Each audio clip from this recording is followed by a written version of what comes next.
In early 1993, I had made the arrangement with Bill Watts, who was in charge of wrestling at the time at TBS. I had obviously, after I left WCW in 1990, was not in any desire to deal with them. But when Watts came in, there all of a sudden was a guy that I trusted what he said, and he actually had the power to get things done. So he had called me asking about Paul Orndorff, who was working for me at the time, and we started talking about some ideas and went down to Atlanta, met with Bill in secret, and we had the surprise debut of the Heavenly Bodies and myself on TBS Saturday night that time when the Rock and Roll were scheduled to be there, and we impromptu crashed the party and did an angle with Watson, etc., leading to Super Brawl.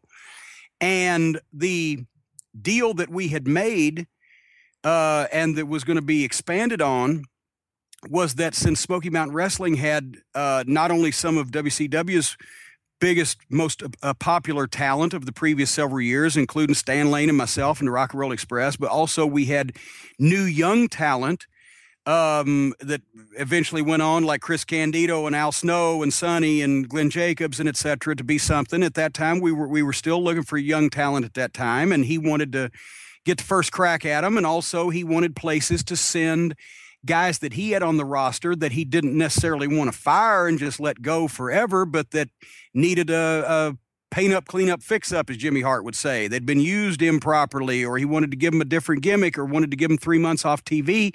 He would send them to me. So we would have all the talent exchange, and I would be helping him. I came up with the angle for the Rock and Roll in the Bodies program.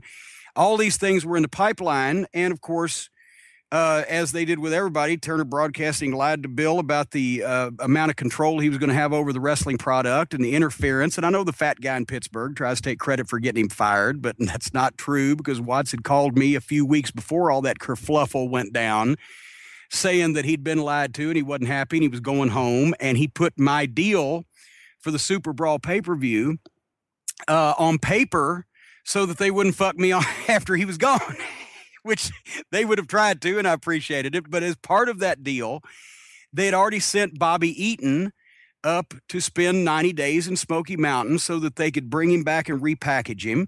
And I was able to book Arn Anderson for my big Bluegrass Brawl in Pikeville to be the surprise mystery partner of the Rock and Roll Express in a 3-team, 9-man street fight. Arn Anderson, Rock and Roll Express versus Bobby Eaton, Tom Pritchard, and Stan Lane, the Heavenly Bodies, versus the stud stable of Robert Fuller, Jimmy Golden, and Dutch Mantell. And so that Arn did a TV and then did the Pikeville event. And Bobby was with us for 90 days. And that was unfortunately, pretty much the only. And Paul Orndorff went down there to work and stayed there, as you remember from the show we did with him, pretty much till they folded up. And that was unfortunately the extent of what we got to do before they screwed Watts and he went home and the company went back down the shitter, and I didn't have anything more to do with them ever again. And that actually, it bears repeating, since the people that are hearing this are our VIP members and our closest members. I haven't told this story in a while, but that was the first time I met Eric Bischoff. Oh. Because Eric was working there at the time as the C-team announcer. He had basically lied to Turner Broadcasting officials and padded his resume, so they gave him a job because he was broke and all he had was the shit in the trunk of his car and his dentures and his fucking hair dye. And he went down there and he was a flunky, but he was around when they post-produced and edited the program where we did our surprise angle on that TBS Saturday night show and burst into center stage where nobody knew we were there and confronted Bill Watts and et cetera, and got in a fight with the Rock and Roll. I had only cleared what I was going to say with Bill Watts because he was the boss, and this was a surprise angle. And we hid in a closet at center stage. Not even the other boys knew that we were there until we came through the front door. So when I watched it back the following Saturday, a lot of audio edits were made where you couldn't hear me knocking Jim Hurd and saying that's the reason why that I'd left the first time, and now Watts was following in his footsteps, trying to make us look bad. And you couldn't hear me say that we'll settle it with the Rock and Roll Express Friday night in Knoxville, which I'd cleared with Watts as a plug, because obviously that made it was the whole idea was to make it as real as possible. So we said some sharp shit about the company, and we did our thing, and Watts had approved everything. When I watched the show, a lot of it was edited out. And I'd done enough post-production at the time to know that it wasn't a case of a directional microphone or not being close enough to the microphone. There's a different audio track for the crowd and for the announcers, and they had muted the announcer's audio track with the microphone. I called Bill and I asked him why they edited our deal. And he told me that he did not see the program the way it aired, but he heard something was wrong, and he asked them, and they said, oh, it was a directional microphone. And I told him, no, it wasn't, and told him what they'd really done. And he said, well, it doesn't surprise me. And as a matter of fact, that's conversation. That's why I'm leaving. So I found out through some other friends that I still had in the company. I said, who fucked with our deal? If I cleared this all with the boss, Cowboy Bill Watts, and he's the head of this thing, and he was in the angle, then who edited it? And one of the names that came up was Eric Bischoff. So at Super Brawl, there in Asheville, North Carolina, he walked by me a couple times without speaking to me. We'd never met. So I asked him, as he was walking by, I said, Eric, yes? I said, somebody buried you to me. Would you like a rebuttal? Huh. He said, what do you mean? I said, somebody told me that you were responsible for editing our angle on the Saturday night show. He said, well, yes, we felt that it was there was some very stiff and inflammatory things that you said about the company, and we just felt that blaming him and Hall. And I said, well, look, I said, it's not a problem because I'm never coming back to this motherfucker. Now that Bill Watts is not here, we came here to fulfill our contract, and you don't ever have to worry about seeing me again because I wouldn't come back here for fucking anything. But what we were trying to do was make people believe it was real in order to sell tickets, in order to draw money. That's what you and the rest of the people here apparently don't know how to fucking do. And that's why I said all those things, to make it real, because that's the idea. But anyway, you guys do your little thing here because you don't have to worry about me anymore because this is the last day you're going to see me. And we were out.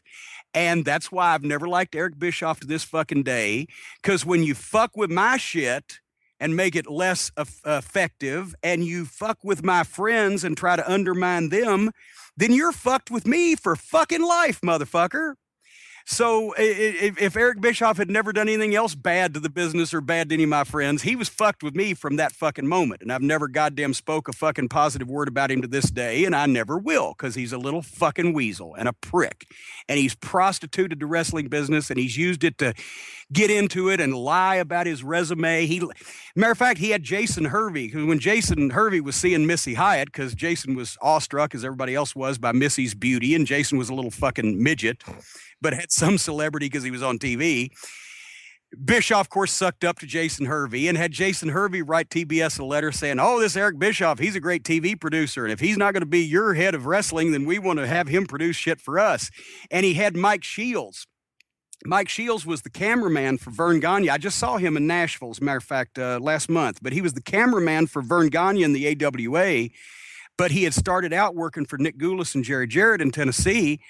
He had Mike Shields, Bischoff did, write TBS a letter saying that he was a big deal in the AWA and that Eric Bischoff was the creative mind behind the empire that Vern Gagne had built. He was the fucking coffee boy. But anyway, he had all these people write these letters building up this fictitious resume to the Turner Broadcasting executives so that he'd get the job running the company when he did in, what was it, 94, 95 or whatever. And it worked. They never bothered to check the accuracy of any of this fucking shit, which was completely made up and just balled up and pulled straight out of his ass.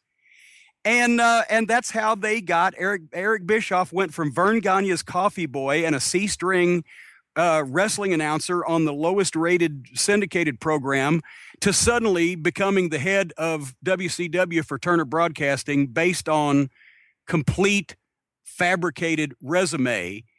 And the fact that he's a con man and was actually able to talk him, because they didn't know any better, into opening up the checkbooks and letting him spend more money than any wrestling promoter ever had in history. And when he tripped over the invasion angle and was able to sign all those stars, that worked for a couple years until he set them up in a structure where even if they were selling out every night, they still couldn't possibly pay all those contracts and all those deals. He spent money like a drunken sailor. He didn't know how to goddamn keep the thing going once he'd accidentally got it hot.